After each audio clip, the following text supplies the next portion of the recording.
ये कहानी है बस स्टॉप नंबर 13 की। शहर से दूर एक बिल्कुल सुनसान सड़क पर एक लड़का था, अमन, जो इन बातों को नहीं मानता था। उसे ये सब झूठ साबित करना था। दोस्तों ने उसे बहुत समझाया, पर अमन तो ठान चुका था, वो किसी की सुनने को तैयार नहीं था। और बस जैसे ही आधी रात हुई, अमन उस बस स्टॉप पर अकेला खड़ा इंतजार कर रहा था। ठंडी हवा, एकदम सन्नाटा, माहौल में अजीब सी घबराहट थी। तभी उसे दूर से एक बस की हेडलाइट्स दिखी। वो धीरे धीरे पास आ रही थी, पर उस बस में कुछ अजीब था। ना कोई नंबर प्लेट और यात्री, सब पत्थर की तरह शांत। बस ठीक उसके सामने आकर रुकी और अंदर से एक आवाज आई। अमन को डर तो लगा, पर अपनी जिद के आगे वो बस में चढ़ ही गया। अंदर अजीब सी खामोशी थी। उसने एक आदमी का कंधा छूकर पूछा, ये बस कहाँ जा रही है? जैसे ही उस आदमी ने सिर उठाया, अमन की तो जैसे जान ही निकल गई। चेहरा सड़ा हुआ था। ये था उस आदमी का जवाब। अमन डर के मारे पीछे हटा।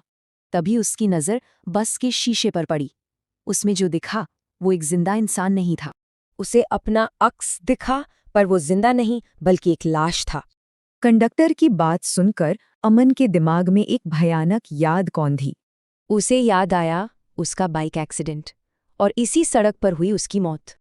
वो चीखा, पर अब बहुत देर हो चुकी थी। बस के सारे यात्री अब उसे ही देख रहे थे। और फिर सब एक साथ बोले।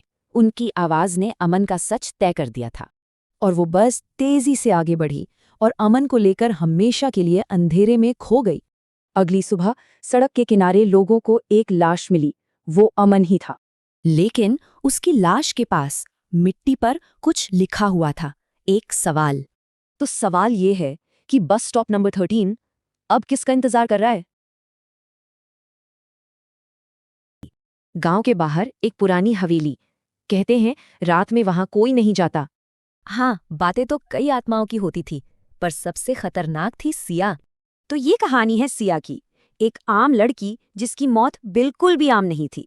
कहानी शुरू होती है 5 साल पहले, जब सिया इसी हवेली में खुशी से रहती थी।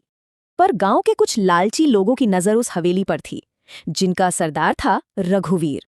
और फिर एक रात उन्होंने सिया के पूरे परिवार को मारकर उसे जिंदा जला दिया। मरते हुए उसकी चीख एक ऐसा श्राप बनी जो हमेशा के लिए हवेली में कैद हो गई। 5 साल बाद रघुवीर को लगा वो सुरक्षित है, पर उस रात कुछ बदलने वाला था। दीवारों पर जलते हाथ के निशान दिखने लगे। रघुवीर ने घबराकर पूछा, कौन है? जवाब में सिर्फ एक धीमी डरावनी हंसी गूंजी। भूल गए मुझे। बस यहीं से बदला शुरू हुआ। रघुवीर का पहला साथी मरा हुआ मिला, और दीवार पर खून से लिखा था, पहला बदला पूरा हुआ। अब डर का खेल शुरू हो चुका था। हर रात एक नया शिकार। किसी को आग में जलते देखा गया तो कोई हवा में लटका मिला। मरने से पहले सबने एक ही चीज देखी, लाल आंखों वाली एक जली हुई लड़की।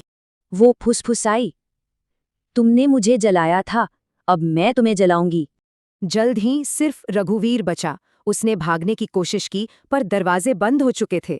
और फिर सिया ठीक उसके सामने थी, आधी जली हुई, बिखरे बालों के साथ। रघुवीर गिड़गिड़ाने लगा, मुझे माफ कर दो, मुझसे गलती हो गई। सिया की आवाज में कोई तरस नहीं था। वो बोली, यही तो मैं भी कह रही थी। अगले ही पल रघुवीर आग की लपटों में था। सिया का बदला अब पूरा हुआ। अगली सुबह गांव वालों को हवेली में खामोशी मिली, पर दीवार पर कुछ लिखा था, बदला पूरा हुआ, लेकिन मैं अभी भी यहीं हूं। कहते हैं आज भी उस हवेली से एक आवाज आती है जो पूछती है, क्या तुम भी मुझे भूल जाओगे?